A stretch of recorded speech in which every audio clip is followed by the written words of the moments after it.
everyone, my name is Kita, and today we're going to be playing I Was a Teenage Exocolonist. Um, so I have I had some help in the comments. Someone mentioned that the samples we collected last time need to go to geoponics, which I didn't know. I assumed Tang was going to come and be like, oh hey, you have these, I need these.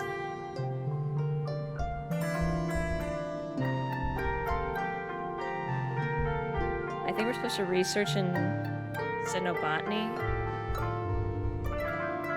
I think is what they said we had to do, because there's no other real option now. Your dad introduces you to the little lab they have set up in the greenhouse. It's incredible, he says, gesturing all around him. We're surrounded by alien flora, and we know practically nothing about it.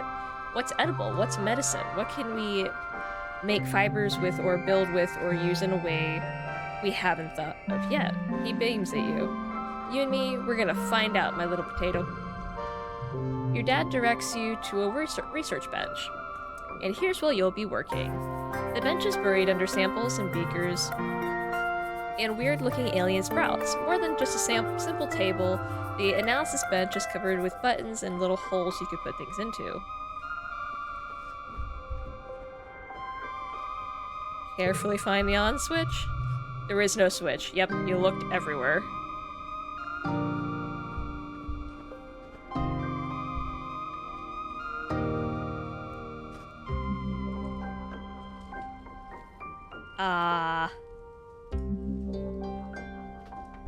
Stick something in the hall? You put one of the seedlings into a small slot in the table. The little door slides shut, then reopens. A loud brr noise startles you. Oh no, you broke it! Your dad laughs. Nah, just kidding. You're fine. Good instincts, kiddo.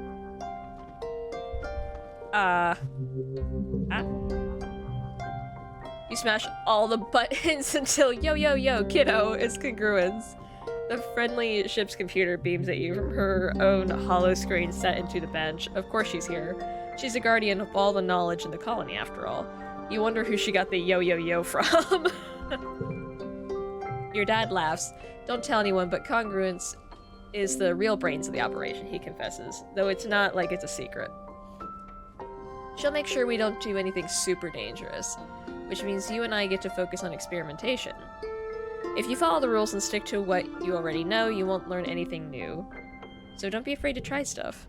You bring your mushwood samples into the lab. You're going to study these and revolutionize the use of mushwood lumber, maybe. Study this. Mushwood. You examine the mushwood under a microscope and take notes on its cellular structure.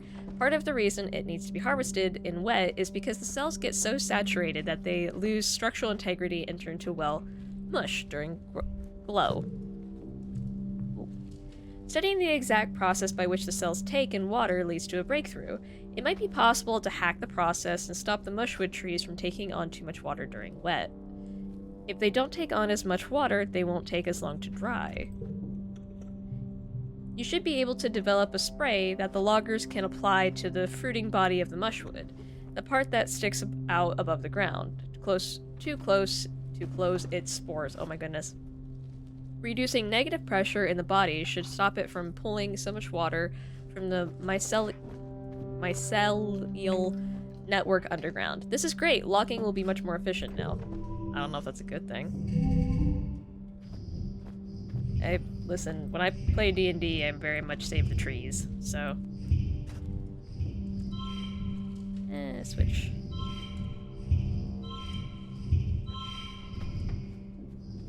Oh, okay.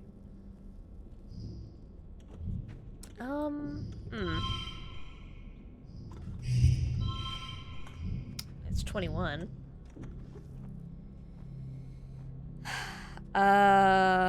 So wait, if I did this. Ooh. How many of these do I have? Infinite? I don't know why it's an asterisk and that scares me. Oh, I have a lot of them, that's why.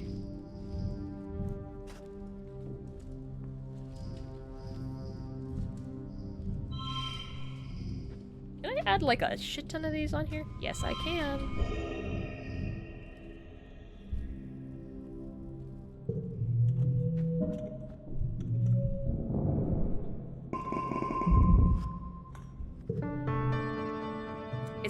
It's time for Virtumnalia, the yearly midsummer celebration when the colony gives thanks for its good fortune.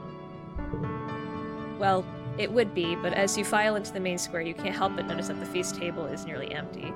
What Anne lacked in resources, she made up with care. The dishes are lovingly plated, soy cakes glisten, steam rises from the buns stuffed with mince, and there are a great pitcher of vegetable broth rendered out from even the most inedible food scraps. There's a neat stack of sugar cubes for dessert. Whole sugar, what a luxury. In an underwhelming feast, that'll be the highlight. Governor Yutiko's welcoming speech this year is short. Her frail body trembles as she welcomes you all to Virtumnalia with a dry, whispery voice. Then has to be helped off the stage. Like all of you, she has been feeling the same effects of the famine. Everyone clears the chairs for the annual competition. Which do you participate in? Science fair is what we always participate in. Tang has reworked her project from last year. You remember it. Something terribly complicated about cell differentiation in species, plant, animal, and fungus alike. She melted down when Dr. Instance pressed her on something, but this year she's all business, back and better than ever. She has not only corrected her error, but added a ton more, complexity and depth to her analysis. Instance listens intently and congratulates her on a marvelous comeback. You're up next.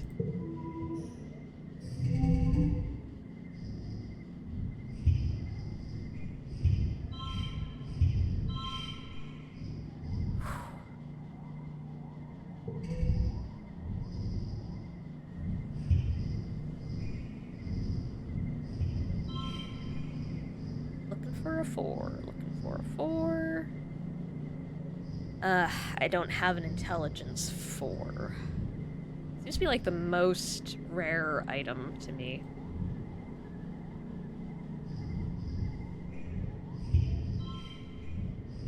Oh, I forgot it does the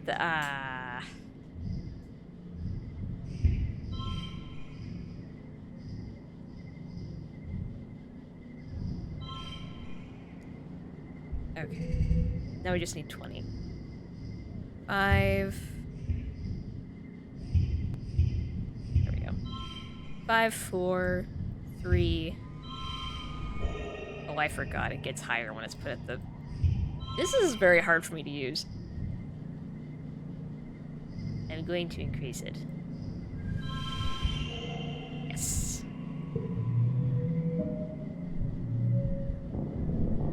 Nice, and we got the exact score for the greater one, so...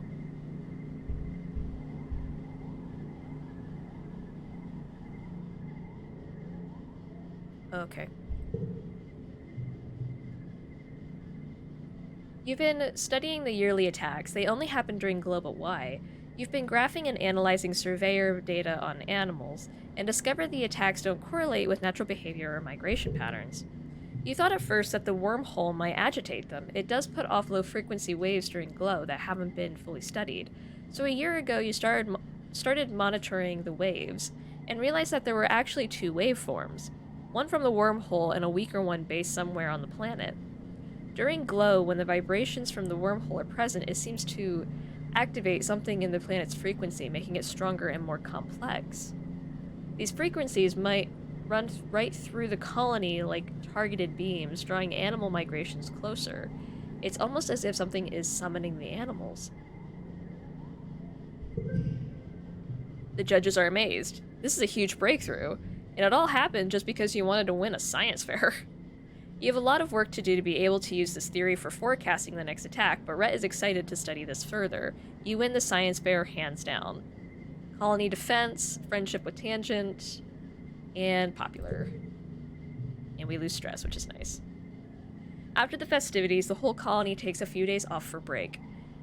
Well, except for geoponics, and the foragers, and the kitchens, and everyone who uses the break from their usual work to help out in the places that didn't close. Okay, it's not really a break, but you try to take it easy anyway.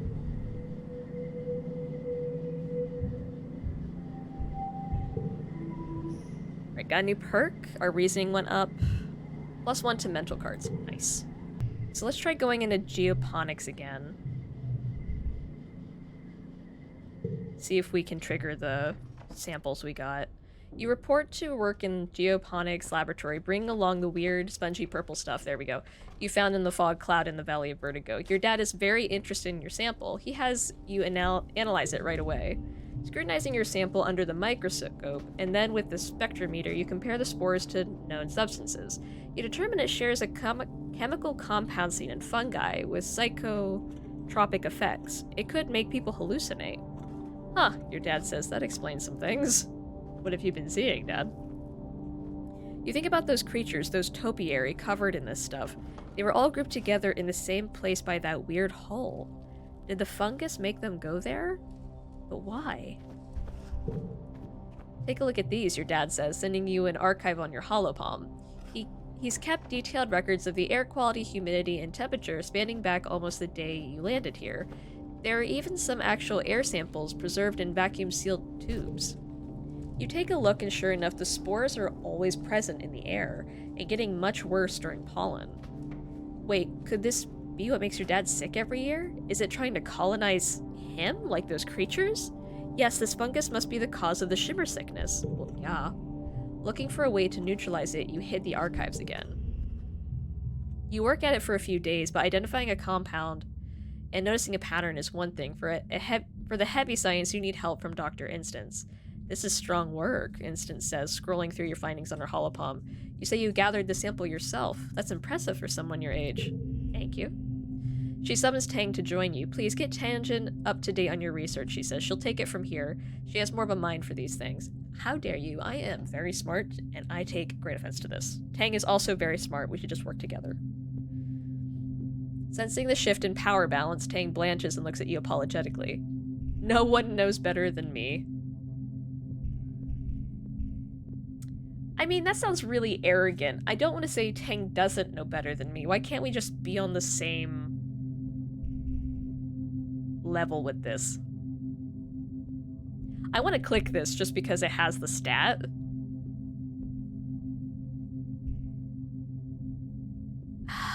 Sounds so arrogant. We are a teenager, though. I don't like the way it comes off. I'm going it. I'm doing it. No one knows this better than me. Instance raises her hands. I'm not passing judgment on your ability, she says placatingly. You clearly know this research well, and I can find nothing wrong with your methods. Still, something this important and dangerous should be done in more controlled conditions. Tangent has been scrolling through your research. This is good work, she agrees, but this is a medical problem, not a gardening one. We're already studying the shimmer, so just think of it as combining your research with ours. The corners of her mouth twitch up, the most of a smile anyone can usually get from Tang. I'd like to work with you on this, actually. I can't believe you got all of this from just a sample. Why, thank you. I appreciate the compliment, Tang. Instance nods, dismissing you both. If you'd like, Kitty, you can stop by the lab later to check on our progress. I will 100% do that. You've been studying the sponge cake. Oh, the trampolini thing. You found out in the Valley of Vertigo, in that odd, squishy trampolini ground. I didn't even read that. As you suspect, it is the type of fungus. The analysis bench tells you it contains edible starches. Oh, so carbohydrates. Once dried and processed with a maturing agent, acid spark snow would work nicely. It will make wonderful flour. That's awesome. That's great news. The challenge now is to cultivate it. Yeah, it is kind of a ways out there. It multiplies quickly, and you've seen how it stops anything else from growing near it. Yeah. You kind of need to, like, isolate some fields or something. Mom doesn't like foreign plants. But she would know better than us, right? And she's also, you know, in charge of geoponics. It makes sense to ask her what we should do. Ask permission. No, absolutely not, she says, before you even open your mouth. Get that out of here before it contaminates the crops. We all know how the pixie bean experiment turned out, she says. I know you studied the sponge cake, but I'm still not sure about it. I'm sure this is safe. I checked. You show her your research. Your mom rubs her face. I know, you're a real chip off the old block, aren't you? You probably have its whole genome mapped already. Fine, let's find a place for it. You plant the sponge cake in the special field, quarantined on the other side of the geoponics dome for the rest of the crops. By the end of the month, you can already tell that it's taken root and will start producing viable food soon.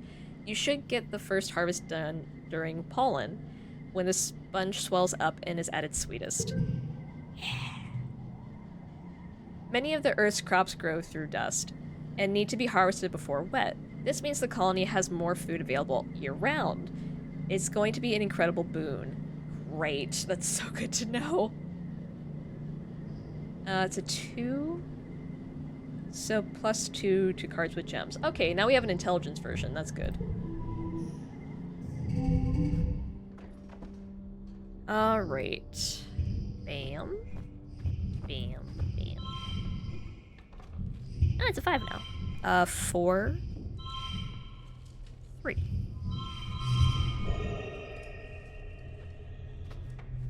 Okay. I mean, that'll work.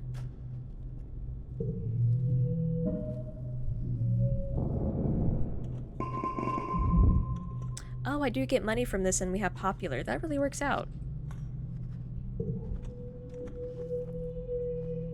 Nice. What perk did we... Oh my god, we have biology 2 already? Collectibles respawn faster and more slots are filled. Okay. Oh, Tang. Tang wants to talk to us. Hold on. Hold on, Tang. I'm looking for collectibles. Okay, no, we're good. What's up, Tang? Let me save. What's up, Tang? You spot Tangent leaning against the wall outside engineering. She's yawning, rubbing her eyes, and staring off into space. She startles as you walk up. Oh, Kita, I was just taking a short break. Yawns are infectious. Join in and yawn too. Did you stay up all night too? She asks. I don't even remember when I slept last. It might have been a few days ago. You haven't slept in 2 days? More like 3, she replies, then pauses for another jaw-cracking yawn. But as I said, I'm tired. Even my enhanced body has limitations. You look at her quizzically. I don't need to sleep as much as other people. It's a genetic what's-it, she says foggily. You know, a DNA enhancement. I guess sometimes even I forget to do it. I should set myself a reminder. You did when you were younger.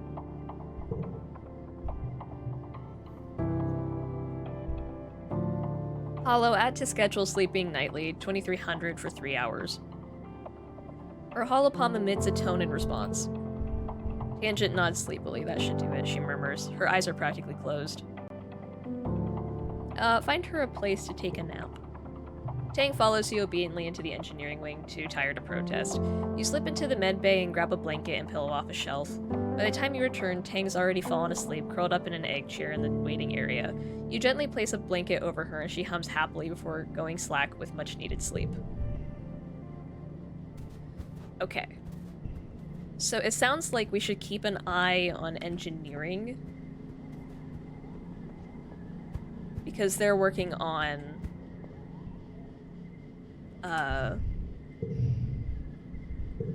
the cure, and our dad has it, so I'm guessing if we don't want our dad to die eventually.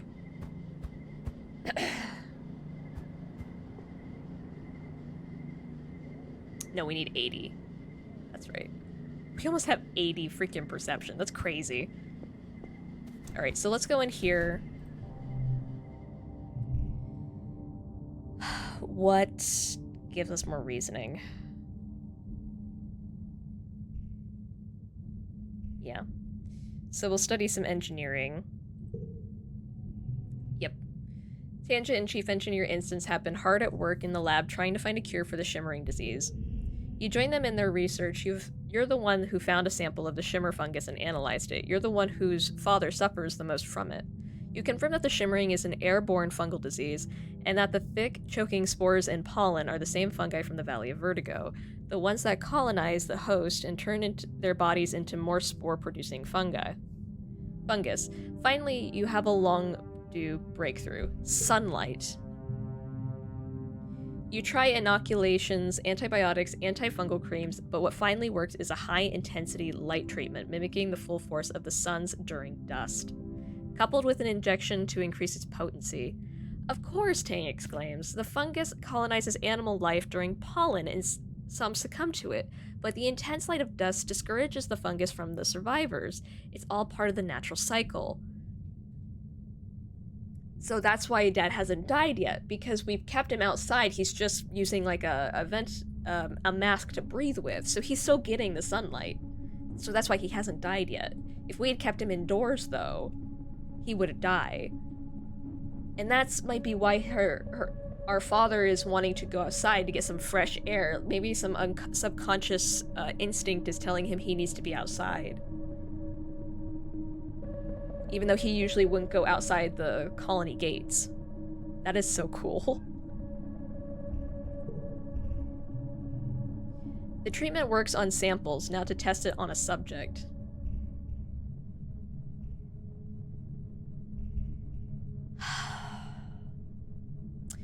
Would it work on myself? I don't know.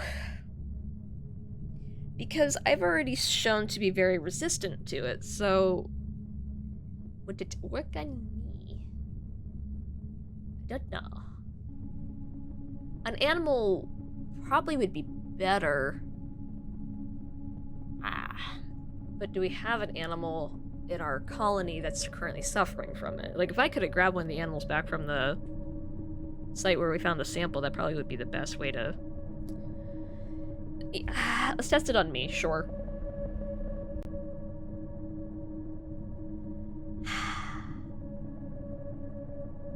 I don't like testing it. If someone's gonna suffer, I want it to be me.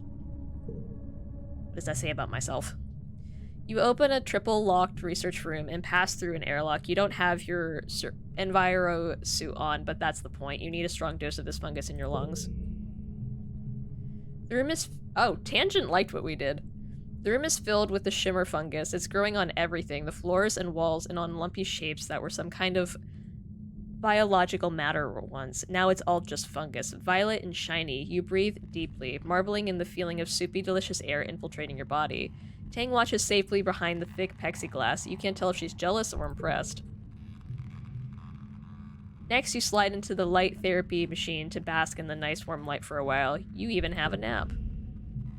Dr. Instance takes your vitals and runs samples of your fluids through various machines. She's excruciatingly thorough, but after a few days, she concludes that the treatment is a success. You still carry a high fungal load, but its effects have been nullified by the light therapy. Remarkable, Instance says, going over your findings.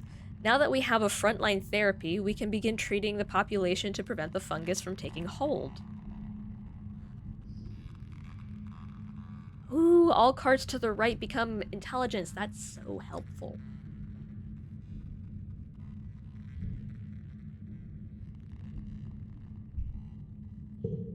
She looks over at Tang. Kita's discovery will be of great help with our research. With our other research. You expect Tang might be cross with you that you got the credit, but she nods looking pleased. You're just thankful that no one was killed, not your father or anyone else. The colony is safe from the shimmer. Thank you in the comments, whoever was like, hey, you should go to Geoponics and get those sampled. I appreciate that, because again, I already said this, but I would have thought Tang would have come to me and been like, hey, do you have samples of this? And I would have given it to her, and she'd been like, great, and then they would have figured it out. I wouldn't have thought that I myself had to go research the samples. So, very helpful, thank you.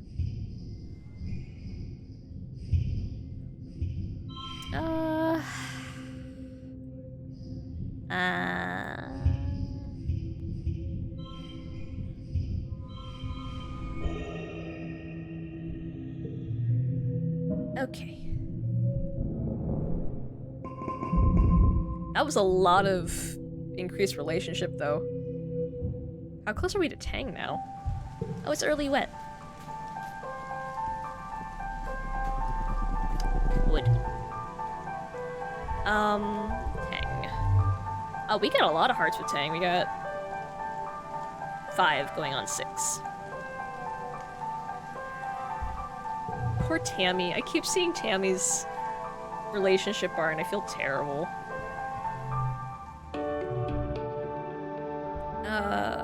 Supply depot. Birthday cake.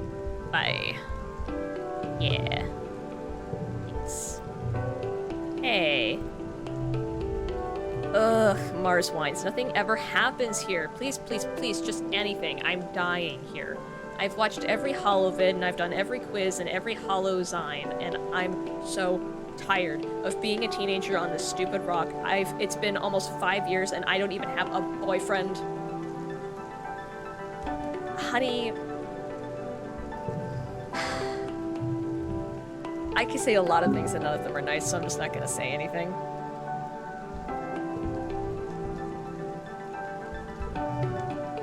Ah, now we got 2 hearts, that's nice.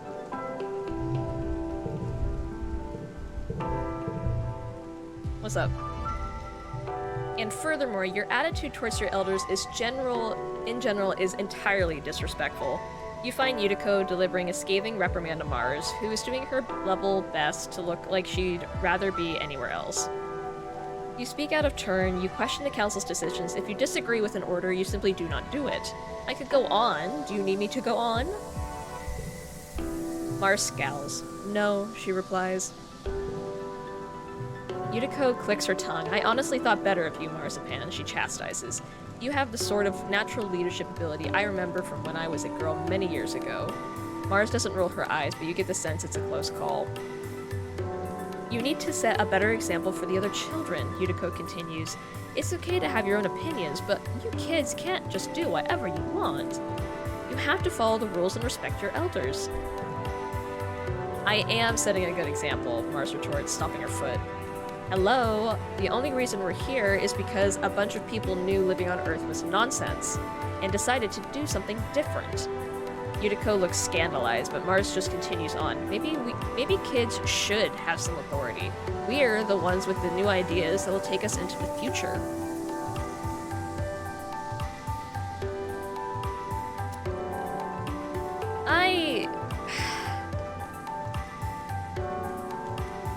I feel like a middle ground here is where I would like to be. I think Mars, to a degree, is correct, but I also don't think we should just ignore the adults. But I also feel like the adults should listen to the kids a little bit. I'm in a middle stance, and none of these are middle-stanced.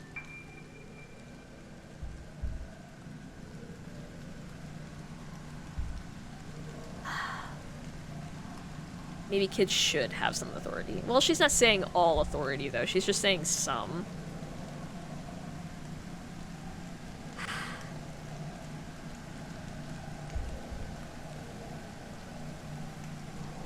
Well, she is disrespectful, though. Like, she is...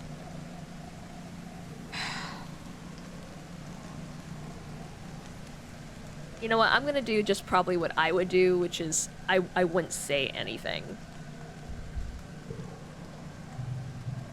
Yutiko stands up a little straighter. Excuse me, young lady, she rasps.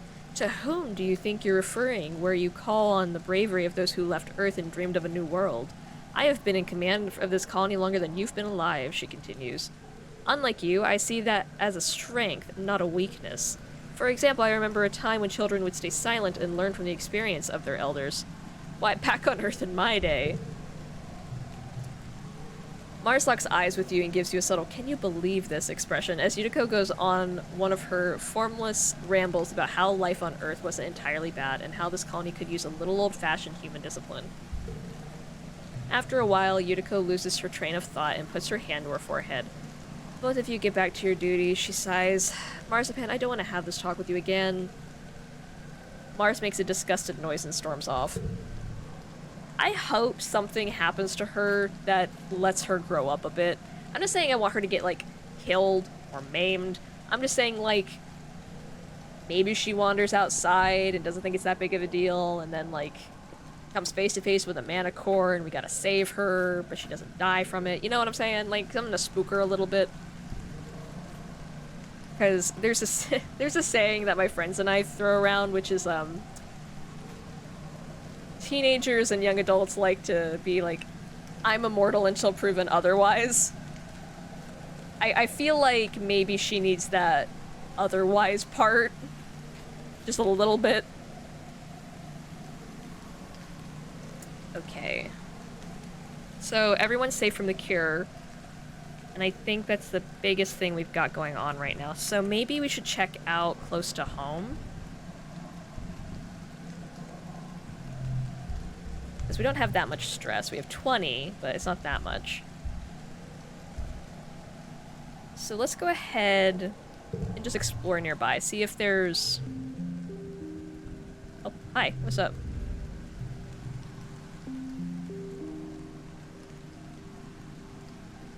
You overhear Utopia and Tonin talking logistics in the expeditions office. Really more of a garage just off the Autobus docking station.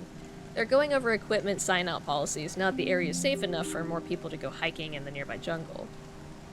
People will just have to get used to keeping better track of things, Tonin explains patiently. I have faith in you to be able to manage this. Don't let people get you down, Pia. You're the boss now. Utopia smiles and ducks her head. She was born on Earth, but just barely. As the first, and for a while, the only kid in the creche, she and Uncle Tonin are really close. Utopia doesn't complain, not usually, and it's been hard for her to step into Uncle Tonin's shoes. She loves exploring, flying fast, and stalking xenofauna. But there's more to being chief of expeditions than that. It must be hard being somewhere between the adults and the kids to you. She's fully grown up, but to the adults she'll always be little baby Pia, even though she's 27 years old.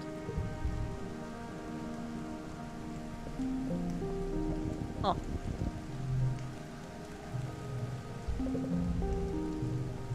I know it doesn't work, I know. But it gives me bio, so I do it anyway.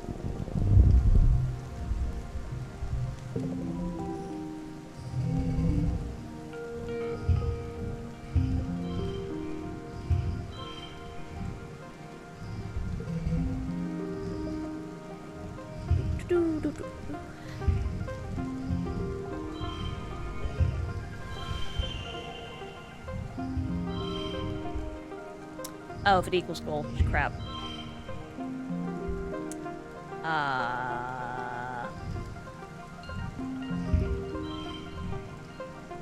Shoot. Crap. So, next round. Goal 0, crap. I don't know.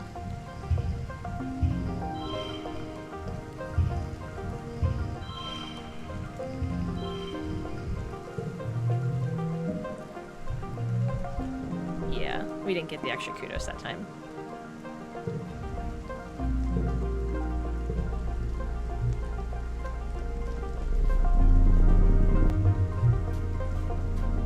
Log.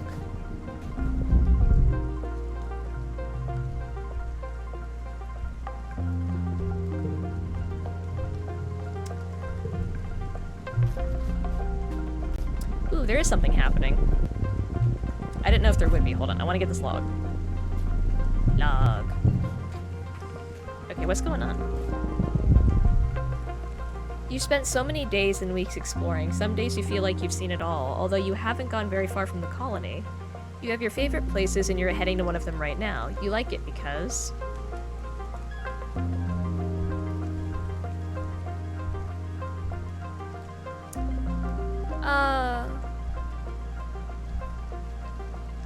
It's thrilling to get there. Sure. Oh, card becomes 2.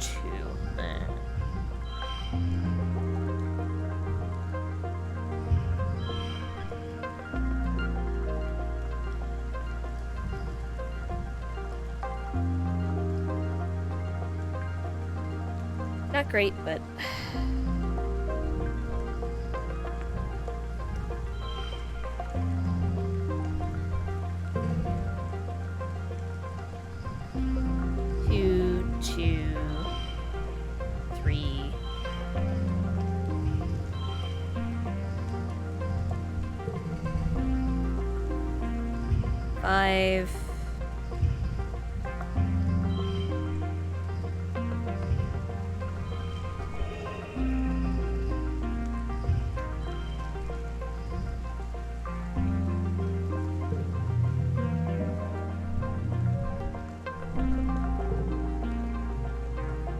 You have to cross a fallen log over a deep ravine to get there. Today you make it across, controlling your fear and walking steadily without shaking. There it is.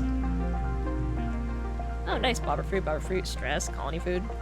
You arrive at an orchard of bobber fruit. The sweet, citrusy smell wafts from the red fruit as it bounces enticingly up and down at the end of the long branches. You check carefully for animals. You've seen a territorial bush bub here before, but it looks like the coast is clear. You can pick and eat at your leisure. Let's go home.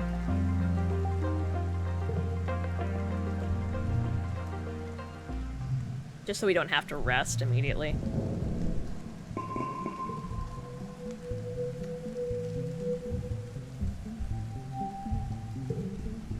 Oh shit, Diz. You catch Diz on a ridge overlooking the wilderness, bobbing his head along to something playing through his hearspeak. He doesn't notice you walk up. He jumps when you tap him on the shoulder and scrambles to turn off his hollow palm. Don't sneak up on me like that, he grumbles, then flops backward on the grass to look up at you. Man, I was just getting to the good part of the song. What are you listening to? Diz looks away. Just some old music from Earth. You probably wouldn't like it. Try me. You sit down beside Diz and extend your hand to link your hollow palms. Diz stares at you for a few seconds before pressing his palm to yours, and music floods your brain through your hearspeak. Diz takes his hand back and weaves his fingers together, timid. I listen to a lot of Earth music, he says. Do you like it? He asks. Oh no, I bet this is copyrighted. Oh shit. I love this band. Diz cracks a small smile, relieved. Good, he says. It's my favorite right now. I always listen to the same album on repeat. It's comfort music. I really like her voice. He stares into his lap. Sometimes I feel like the lyrics are about me, he admits. They're just so deep. Like my soul really gets this kind of music. But don't tell anyone, okay? It makes me feel better thinking that someone knows my pain, even if it's just a dead Earth woman. Sounds deep, man. Diz nods and closes his eyes. Yeah, he replies. I have a lot of time to think, not like everyone else here. What a lovely picture.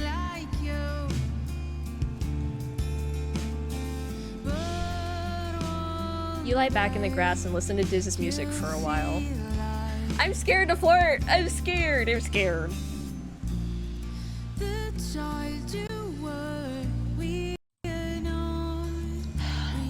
I guess we'll try it. Hold his hand. Here. You reach out tentatively and link just your pinky finger. Oh, it's so cute. With Diz, feeling him tense up beside you. He darts you a nervous glance, then looks back up at the sky when he sees you looking back at him. His cheeks go completely red. He doesn't hold your hand, but he doesn't move his away either. Nice. Progress. I just turned the music off just because I don't know if that's copyright or not. It's beautiful. The music's lovely. It really set the scene. That's why I talked over it. So hopefully that's enough. But it kept playing after we got to this part, so I had to turn it off for a little bit.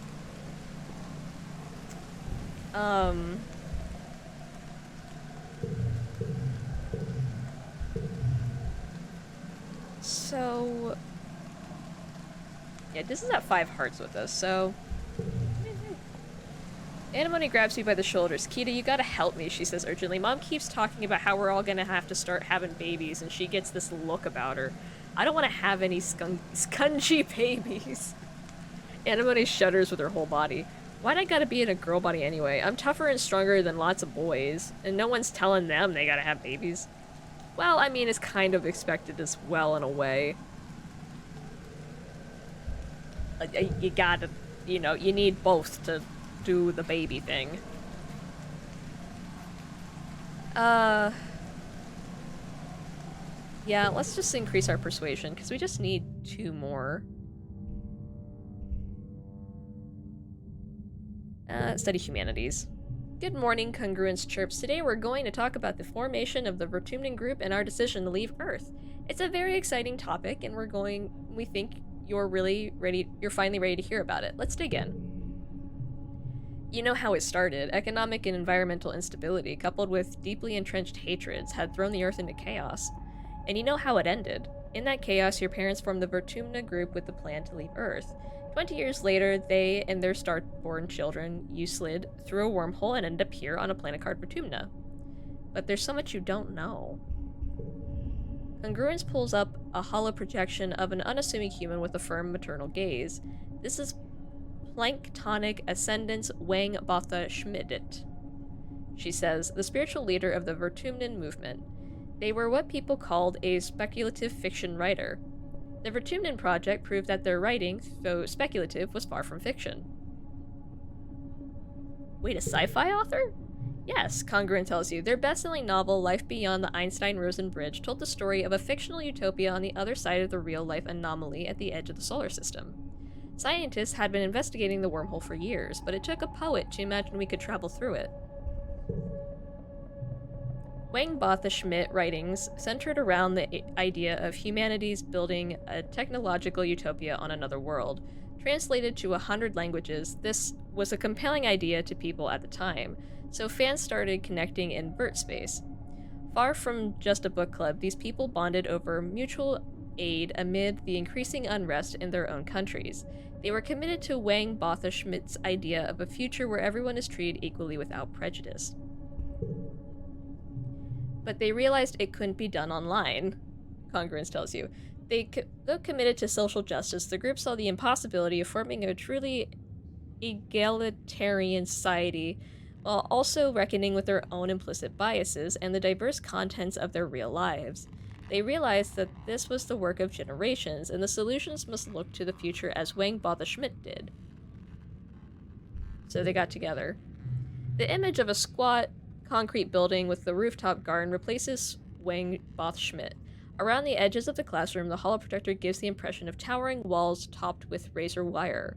The first Vertumna colony, Congress tells you. 400 people volunteered to sacrifice their own cultural beliefs to walk through these doors, agreeing to come up with a new way of life that would be taught to their children.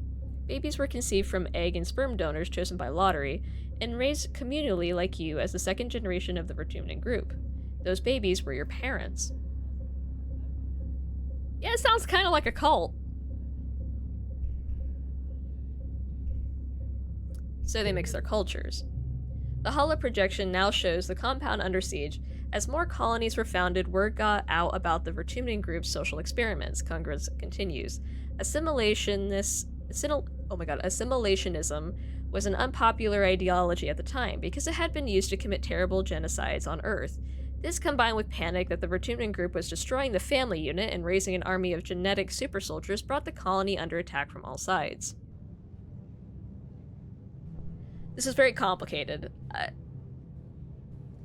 I think it's great that cultures are diverse, because if everything was the same, then that's kind of boring, and in my opinion, it takes away things to appreciate, but that's just my opinion. It helps make everyone more unique to have different cultures.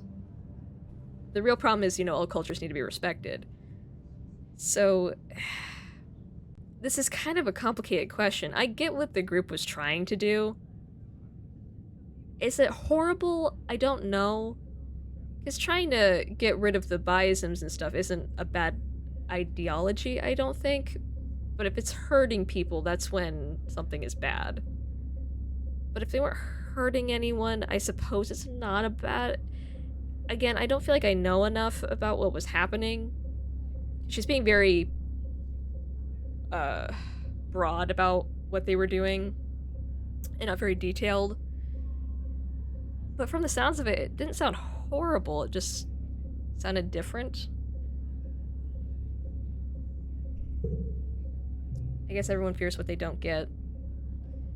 What they don't understand. The image of the burning compound is replaced with the stratospheric on a launch pad. Luckily, the next phase of the Vertumnan project was ready to launch. 100 colonists were selected to leave Earth on a colony ship to seed a far-flung corner of the universe with a new human culture.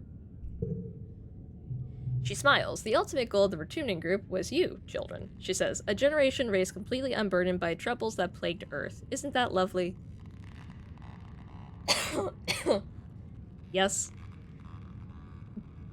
But people tend to have People tend to make their own problems. How did they build the ship? What was Earth like when they left? So nobody on Earth was like us. The Vertumnan group members have a unique culture, Congruence replies. But it's formed from a combination of many heritages from Earth. Even the language you speak, Esperanto, was invented to bring people together. And don't worry, Congruence exclaims. You brought your best heritage with you. You're humans. How'd they build the ship? Orbital voyages were a hobby for the ultra-rich in an earlier century, so there were several relics to be found in museums, Congruence replies. The difficulty was not in acquiring a ship, but in making it space-worthy and in the logistics of the launch itself. The group crowdsourced enough funding to purchase and repair the ship, Congruence smiles. As for logistics, well, you are speaking to the solution right now. I was acquired by connected group members, along with the genetic tech... Gentech that created you and your parents. The Stratospheric was the first manned vessel to navigate the wormhole at the edge of the solar system. Given the state Earth was in when it left, it may have been the last. Was Earth like when they left? Terrible. Congruence shows you some dire demographics. The institutions that had given people the illusion of safety were torn down, and wars were rampant, both resource-based and ideological. Large parts of the Earth were rendered uninhabitable by climate change, pollution, and nuclear war, especially the critical food-growing regions of the world. The Vertumna group weren't the only ones trying to escape Earth, but as far as we know, we are the only success. So much information.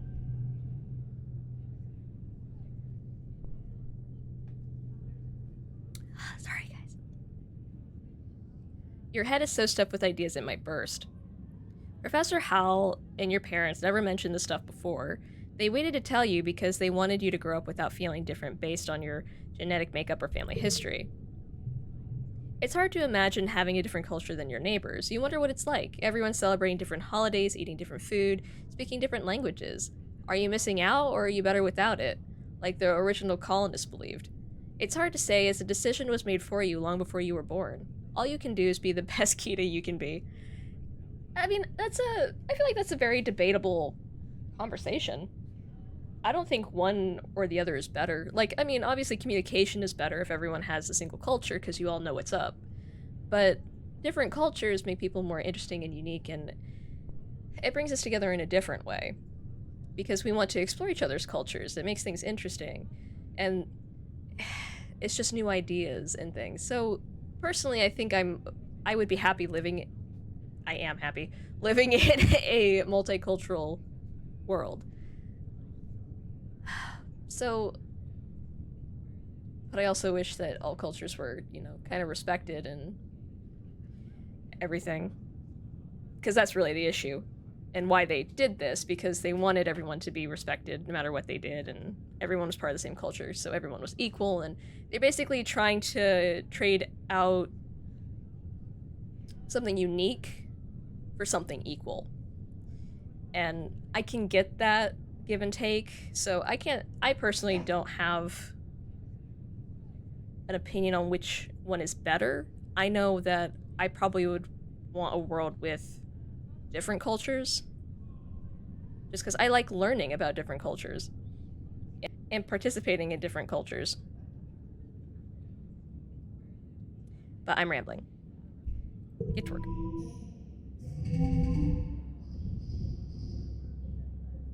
Car becomes 3. Let's do this.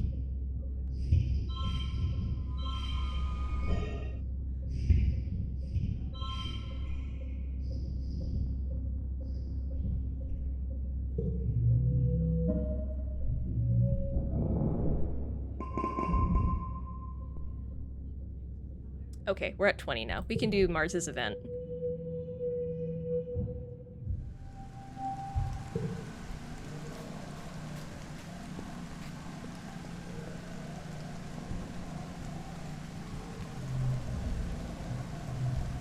Tell her about your day. Mars is always talking about how she's bored and wishes there was more to do here, but there are 100 reasons Vertumna isn't boring. You try to list them all. There's all the cool plants and new constellations to look at, and just yesterday you watched a Dorbs moth squeeze through a crack in the wall no animal should be able to fit through. All cards to the right become one? Jeez. Mars listens politely, but starts yawning halfway through. Less bored is still bored when it comes to Mars and Vertumna. Okay.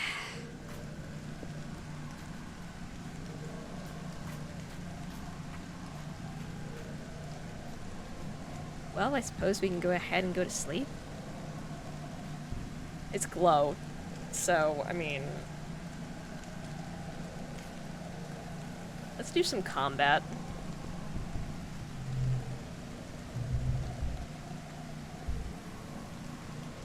Defense training. Most days, self-defense looks like a lot of exercise.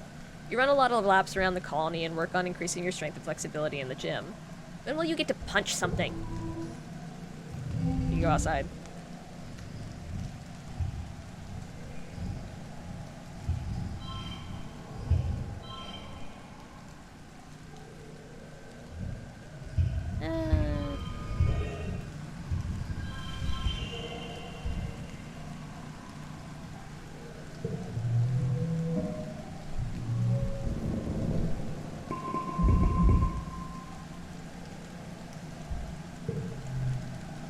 It's been 3 seasons of heavy food rationing, getting more and more strict as the year dragged on, the fields continue to struggle. You've been wasting away, you all have. It's not just the lack of calories, there just aren't enough vitamins and good stuff in the food you are eating. Yeah. Your muscles ache all the time. Sometimes you feel strangely euphoric, filled with inexplicable energy, but often it feels like there are weights tied to your shoulders pulling you down. You're tougher than most, but you still have trouble sleeping, despite being tired all the time. You spend the whole day in a dazed fog. At least you hardly feel the hunger now. For months, the idea of food plagued your thoughts, each one like a dagger in your stomach. They've been replaced by an odd sense of peace. Now you feel half tethered to this reality, floating above everything like a balloon. Your friends stop working and retreat to their quarters. You lie to each other on the hollow nest, all saying you're okay, just taking it easy, waiting for the harvest. Well, the harvest came and went, as meager as ever. Your mother still hasn't given up and never rests, never stops working, as much as your dad begs her to. She must be sleeping in geoponics because you hardly see her in your family quarters anymore. From where you lie, nestled in the bed in your cozy fugu, it seems like far, far too much effort to bother with.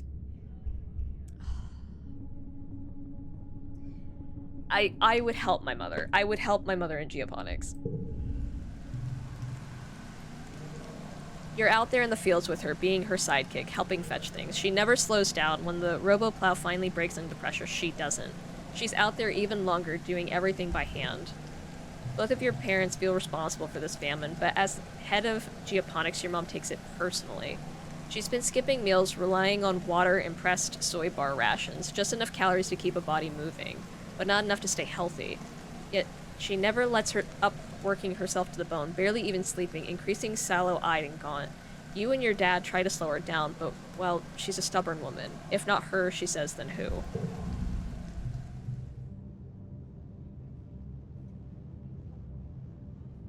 Which is why it would help, because if you get things done faster, she'll be able to rest sooner. You and your dad are in the lounge, slowly sipping your vegetable broth when there's a commotion at the doors. Someone runs in, gasping for breath, yelling for you and your father to come to geoponics. What's happening?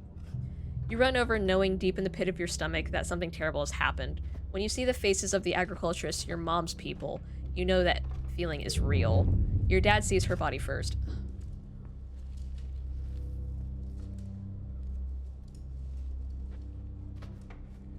He lets out a cry like something you've never heard before, a deep, unimaginable pain dragged from the darkest parts of where fear lives.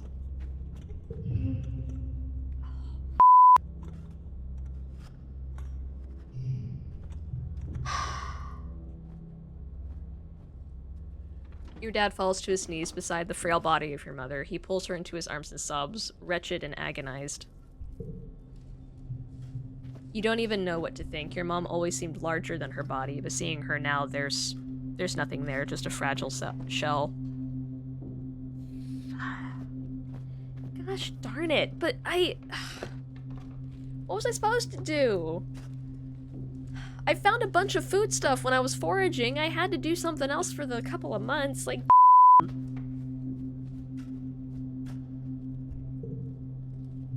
They tell you she didn't even cry out. She just went to her knees and then laid down in the dirt, and that was it. She's gone. Your mother's body is taken to the incinerator room, and the night the colony gathers to pay their respects, do you join them? Like Tammy's funeral, the incinerator room has been cleared and a wreath of flowers placed over the mouth of the organics recycler. They're white as strontia, your mother's favorite flower, carefully carried from Earth with the hopes of flourishing on Vertumna, just like you. You stand with your father and Aunt Anne. Yutiko and the rest of the council are here as well, including Rhett. You're surprised to see tears rolling down his face. He's such a hard ass in the garrison. Cal is here with all the other agriculturists. The rest of the colony waits in the canteen to offer their condolences after the service. Governor Yutiko gives the eulogy. As a colony, we share our blessings, she begins solemnly. However, today, in sad company, we gather to share the burden of our grief. Fluorescent was born on Earth, but she was, more than many of us, exemplified the spirit of our endeavor to bring life to beyond the stars. She bore life, not only in her body, but bringing it forth from the ground she so faithfully attended. The debt we owe to her is the kind that can never be repaid, she continues. It is with a deep and unbearable grief that we must continue on without her, in awe and respect for her service. Sacrifice. The depth of which was never expected of her, but which she did not expect of anyone else. It is on her strong shoulders that she still carries us, still. Yutiko closes the door to the recycler, and the particle disintegrator begins to reclaim the molecules that once formed your mother. Your father squeezes your shoulder, making a small choked-off noise of pain. As a community, we remember Fluorescent. As a community, we return her body to the soil that nourishes us. In this way, her sacrifice is recognized in the manifest body of the colony. The ceremony is adjourned to the canteen, where a somber wake is held in your mother's memory. There isn't enough food to dull the emotions, and your empty stomach only reminds you of her unfinished work.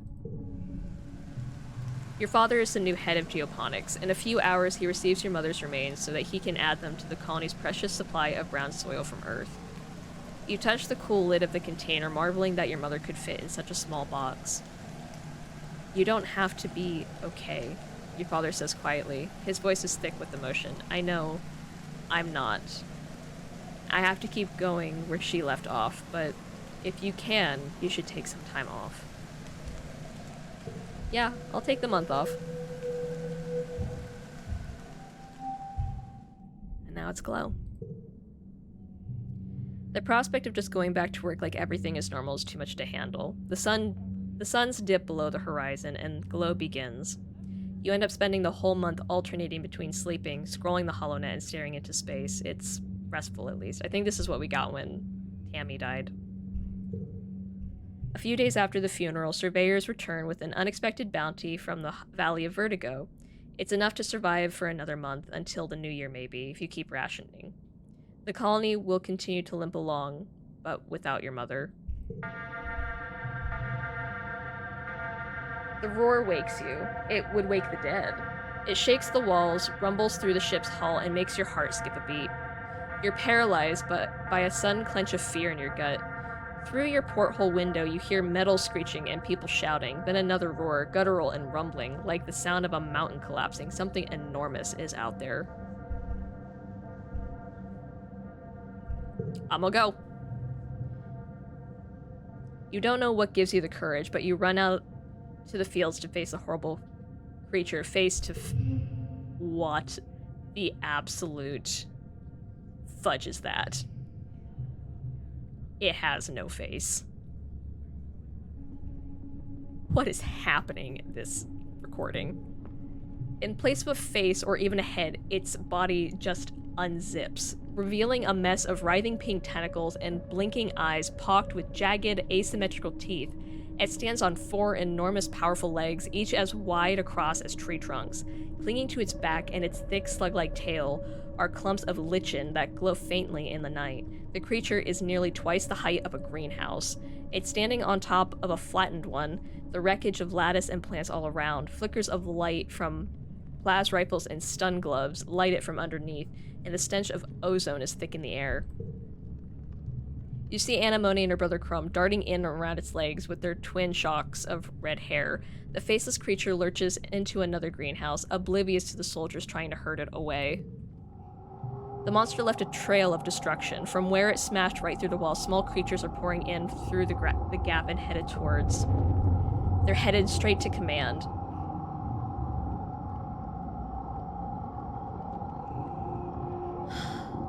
Oh my god. You watch helplessly as the hordes of animals storm command, sneaking through torn away panels and smashing through windows. It's too far away to hear the screams, but Governor Yutiko is inside. You have to do something. Oh my god. What do I do? Screw the old lady. She's old. Well, I'm not doing this. Fight the faceless monster on your own. The thing is huge.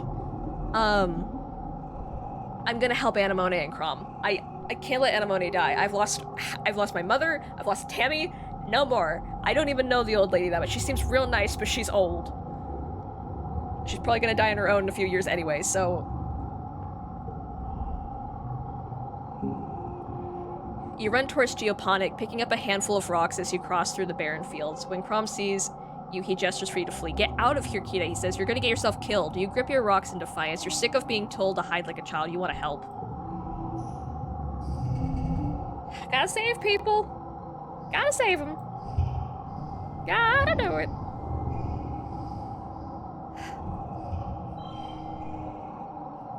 Oh my god, that is such a high check. Oh my god. Is that about the same? It is, isn't it? 18, 19, that's actually more points. Fuck. Could I, like, increase all of you by, like, 2?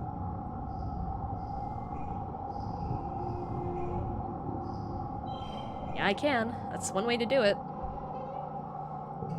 47. Okay.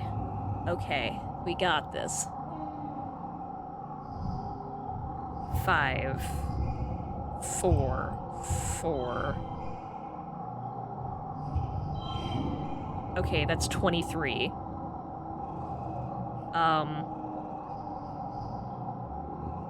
Let's go ahead and increase this one. 5, 6, 7. If I can increase that by 1 and keep it red. Yes. 4, 5, 6, 7. Okay. 14.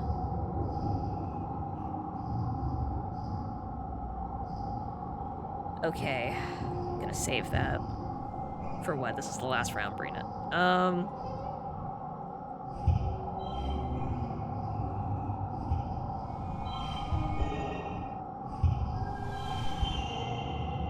Great. Alright.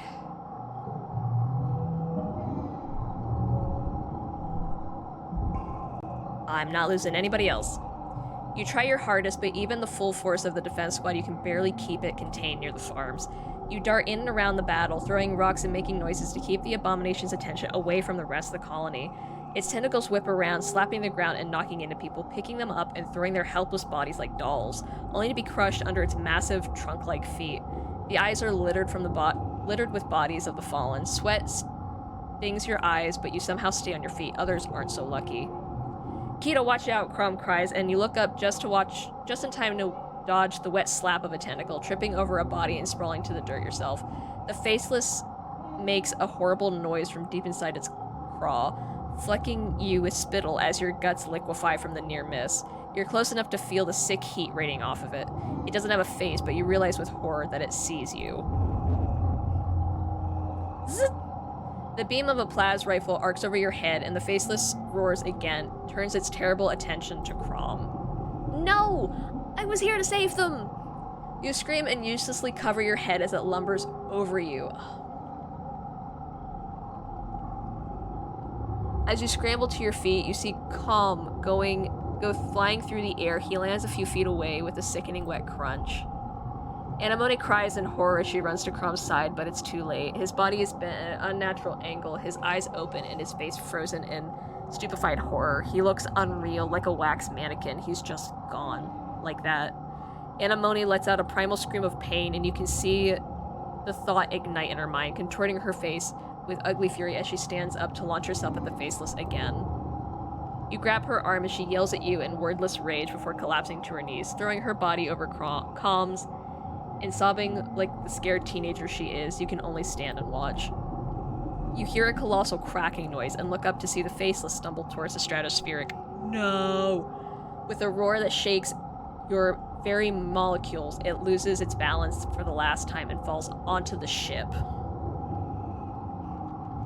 Metal screams as the ship buckles and gives way. Whole pieces of the quarter wing shear off as your home opens like a tin can, spilling its contents into the square. The strato lurches, then collapses under the creature's weight. The abomination is slain, but as wails of grief join the whimpers of the dying, you have to wonder, at what cost? The council calls an all-colony meeting to face the aftermath of the attack in the oppressive gloom of glow. You gather near engineering with the other survivors. It's one of the few buildings still standing. The corpse of the Faceless still sits in the caved-in wreckage of the stratospheric, spilling its flaccid pink tentacles from its horrible zipper-toothed maw. It's already beginning to stink. Destruction of the strato. You can't forget what you saw. Your mind keeps replaying the terrible moment, the Faceless rearing up and obscuring the sky, Anemone and her brother looking so small before it. Governor Yutiko was killed by the smaller creatures that swarmed command during the attack. In her absence, Seek addresses the colony. The council acknowledges the bravery of the defense squad, citing their heroism fighting down the Faceless. Geoponics is gone. The greenhouse destroyed and fields trampled. After a year of suffering, starving, and only barely scraping by, you're not just back where you started, it's worse. Everything your mom sacrificed herself for, gone in one night. The entire front half of the stratospheric has been destroyed. The living quarters, the canteen, the garrison, the lounge, even the creche, it's all gone. It's only by some stroke of luck the people hiding in the creche weren't all killed. That's what I was concerned about. When it hit the stratospheric, I was like, what about the kids? Don't they hide in the stratospheric? So they're fine. Seek solemnly reads the names of those who lost their lives. Too many, including Governor Yutiko. You all stand for a moment of silence. You feel the weight of loss like a blow to your chest. Anemone and her family cry when her brother Calm's name is called, and their quiet sobbing continues through the silence. With the living quarters destroyed, everyone moves into the engineering wing for shelter. You're crowded into the classroom with other families. The adults try to make it seem like a sleepover, but you're all still so shaken. Anemone cries about her brother and screams at anyone who tries to comfort her. Eventually, you just ignore her grief, as painful as it is to hear her sobbing at night. You feel like you've been awake for days, and you'll never fully sleep again. You try, but you keep jerking awake, crying out in fear. Eventually, you fall asleep sitting up, held in your father's arms. Your sleep is fitful, but mercifully dreamless. What the absolute holy fudge?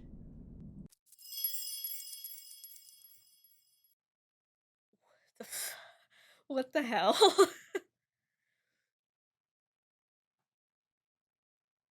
That was so much for one video for a couple months. That was so much. What? That was a lot of loss. That was a lot of loss. How are we even supposed to prevent that? I understand we're supposed to, like, we're gonna do another playthrough and we're gonna stop things from happening, but how do you stop that? That was an enormous, faceless, toothy, giant elephant thing. How are we gonna stop that? We are 15? We were 14 and now we're 15 years old. How are we supposed to stop something like that? Oh my gosh. I don't... My mind's racing. It looks like the map's different, but we'll find that out next video. Oh my gosh. I'm gonna leave it here. Um, so on a lighter note, tell me what your guys' opinion. Oh my god, I can't even talk. Tell me what your opinion is on culture and what you think is the best situation, assimilation of culture or just having different cultures. Tell me what your opinion is that. Don't get heated, guys. It's just a discussion. It's just for fun. But just tell me what you think of that philosophical idea. But also, what your initial reaction was to all of this. Are you freaking out like me, or are you expecting death and giant elephant and a bunch of other things? Um, but yeah, I will catch you guys in the next video. I hope this year's better. This was a lot. I thought maybe we were gonna be okay because we saved our dad, I think. Because, you know, we took care of the shimmering, but I don't know anymore. But yeah, I'll see everybody in the next video. Bye, guys.